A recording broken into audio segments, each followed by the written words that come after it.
Hungary में study के हवाले से ये कंप्लीट इन्फॉर्मेशन है। आपके एडमिशन, आपके डॉक्यूमेंट्स, आपका वीज़ा, आपकी bank statement, each and everything is covered in steps in this video. ठीक है, तो चलते हैं वीडियो की तरफ।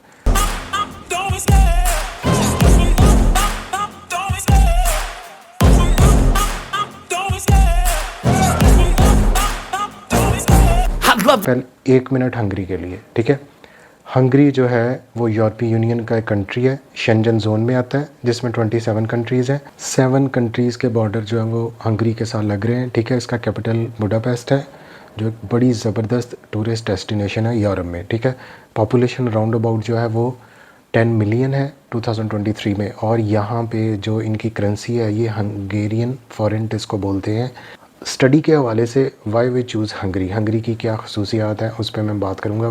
बहुत खूबसूरत मुल्क है, एक लिटरेसी रेट काफ़ी ज़्यादा है, 13 नोबल प्राइज़ है हंगरी को, और यहाँ पे काफ़ी ज़्यादा टूरिज़म के लिए लोग आते हैं। ठीक है, वेदर बहुत अच्छा है, फेवरेबल वेदर है। हम हंगरी को स्टडी के हवाले से देखते हैं तो सबसे पहले हमारे माइंड में हंगेरियन स्कॉलरशिप आता है, जो पाकिस्तानी गवर्नमेंट जो है वो इसको अनाउंस करती है, और बहुत सारे बच्चे इसके थ्रू आते हैं। ये वो बच्चे हैं जो टैलेंटेड बच्चे हैं। अब जो बच्चे सेल्फ पे आना चाहते हैं हंगरी में, उनके लिए कौन सा रूट है, कौन सी इन्फॉर्मेशन है, तो वो सारा कुछ इसमें हम कवर करेंगे। सबसे पहले यूनिवर्सिटीज़ की बात करते हैं। देखें, हंगरी में जो है टॉप रैंक यूनिवर्सिटीज़ हैं। QS रैंकिंग में इनकी राउंड अबाउट 9 से 10 यूनिवर्सिटीज़ QS टॉप 1000 यूनिवर्सिटीज़ में आती हैं। ठीक है, इनकी सबसे टॉप यूनिवर्सिटी ऑफ सेजेड है। इसके अलावा यूनिवर्सिटी ऑफ डेब्रिसन है। इसके अलावा Budapest university of technology and economics. ठीक है, इसके अलावा यहाँ पे जो इनकी मशहूर यूनिवर्सिटी है, यूनिवर्सिटी ऑफ पेसिस है। इसके अलावा यूनिवर्सिटी ऑफ पेनोनिया। तो ये कुछ यूनिवर्सिटीज़ थी। इसके अलावा एग्रीकल्चर की हम बात करें तो Hungarian university of agriculture and life sciences. ये वो टॉप रैंक यूनिवर्सिटीज़ हैं हंगरी में। ये यहाँ पे लिस्ट नज़र आ रही है, जहाँ पे अगर आपका एडमिशन हो जाता है तो आपके वीज़े के मोर देन 90% चांसेस हैं इनके एडमिशन की तरफ।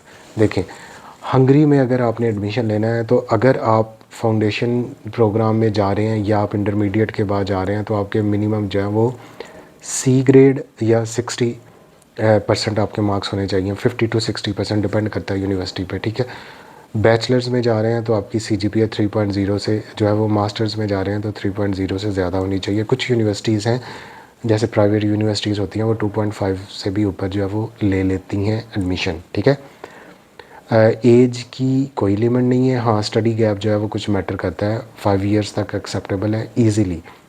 कुछ केसेस में अगर आपका एक्सपीरियंस जस्टिफाई करता है तो फिर आपका 10 ईयर्स तक भी स्टडी गैप जो है वो हंगरी में एक्सेप्टेबल है। ठीक है, अब बात करते हैं कि डॉक्यूमेंट्स कौन से रिक्वायर्ड हैं। आपके क्लियर कट इन्होंने लिखा हुआ है कि अगर आपने बैचलर के लिए जाना है तो आपकी इंटरमीडिएट की जो डिग्री है वो IBCC से, उसके बाद जो है वो मोफा से अटेस्टेड हो। ठीक है, अगर आप मास्टर्स के लिए जा रहे हैं तो HEC से, और उसके बाद जो है वो आपकी मोफा से अटेस्टेशन उसकी ज़रूरी है। और ये इनकी एम्बेसी की जो रिक्वायरमेंट्स है, वीज़ा रिक्वायरमेंट्स, उसमें भी लिखा हुआ है। हमने बात कर ली यूनिवर्सिटीज़ की, हमने बात करी एडमिशन्स की। बहुत ज़्यादा डाइवर्स प्रोग्राम्स जैसे हर कंट्री में होते हैं, आपके मैनेजमेंट से लेके आपके कंप्यूटर साइंस, आपके इंजीनियरिंग टेक्नोलॉजीज़, आपके एग्रीकल्चरल, आपके वेटनरी मेडिसिन्स में, इसके अलावा मेडिसिन MBBS। जो MBBS की राउंड अबाउट फ़ीस है हंगरी में, ये राउंड अबाउट $16,000 पर ईयर है। That is very expensive.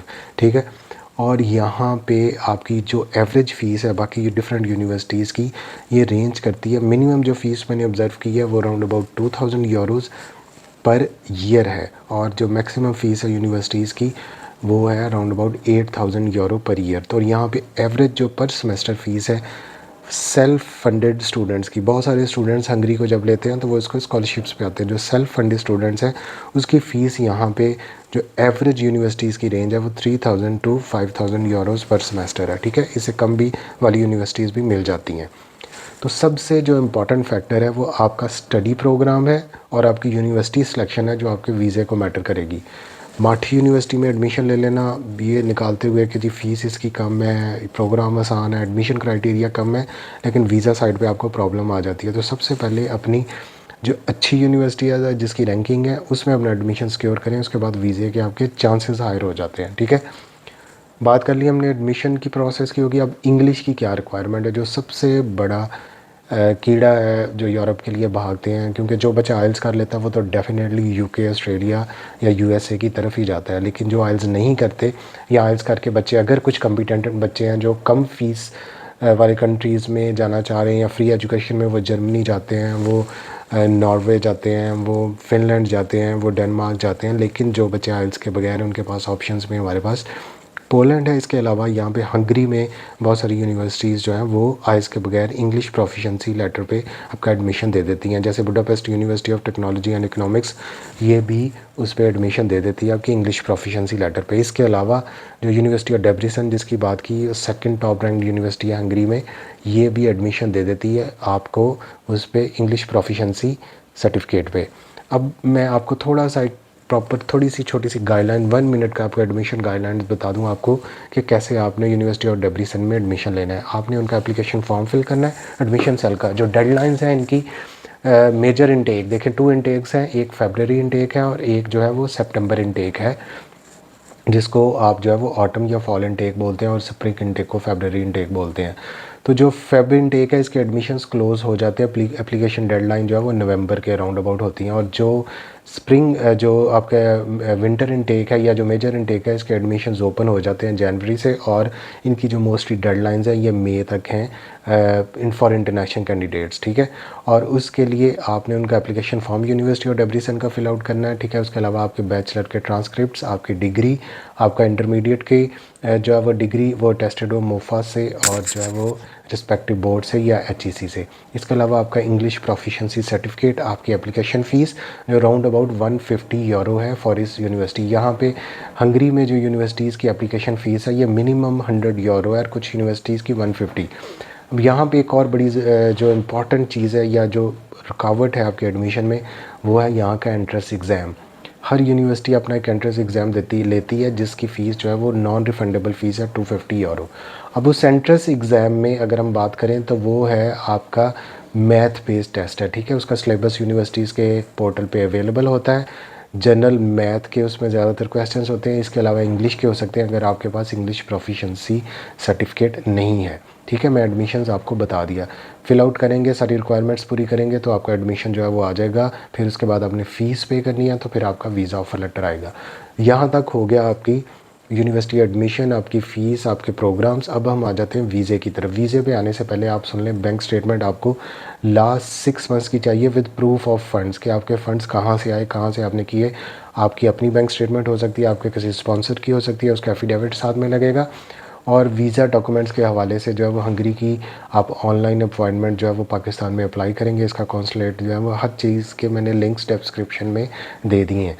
और यहाँ पे आपने जो है इसकी वीज़ा जो डॉक्यूमेंट चेकलिस्ट है उसमें आपका वीज़ा ऑफर लेटर, आपका पासपोर्ट है, आपकी पिक्चर है, आपकी हेल्थ इंश्योरेंस है, आपका पुलिस करेक्टर सर्टिफिकेट है, आपका जो है वो मेडिकल आपका सर्टिफिकेट है।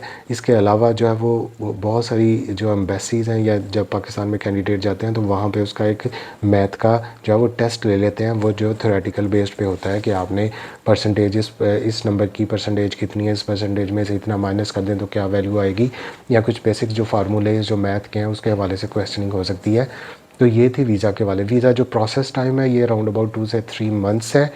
और अगर आपकी यूनिवर्सिटी अच्छी है, आपकी रेलिवेंट सब्जेक्ट्स हैं, आपके ग्रेड्स अच्छे हैं और वाकई आप पढ़ने के लिए जा रहे हैं तो आपका वीज़ा लाजमी लग जाता है। वीज़े में कभी भी रुकावट नहीं होती। वीज़ा हमेशा उस टाइम पे ही प्रॉब्लम होती है जब बहुत कोई अनसर्टन कंडीशन हो, कोई अनसर्टन रीज़न हो, क्योंकि वी आर ऑलवेज़, ये हम लोग पाकिस्तानी हैं जो यहाँ पे आके भाग जाते हैं, कभी स्टडी पूरी नहीं करते।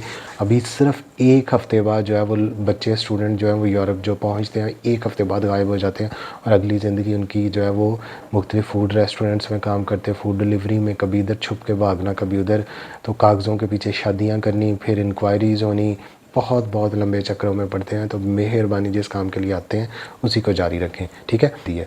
मेरे इस चैनल पे आपको पोलैंड, यूरोप, यूके के हवाले से सारी इन्फॉर्मेशन मिलेगी स्टडी वीज़ा और वर्क वीज़ा के लिहाज से, ठीक है। तो जो लोग नए हैं इस चैनल पे या इस वीडियो को देख रहे हैं, आपकी इसको लाइक और सब्सक्राइब करने ताकि बड़ी मेहरबानी।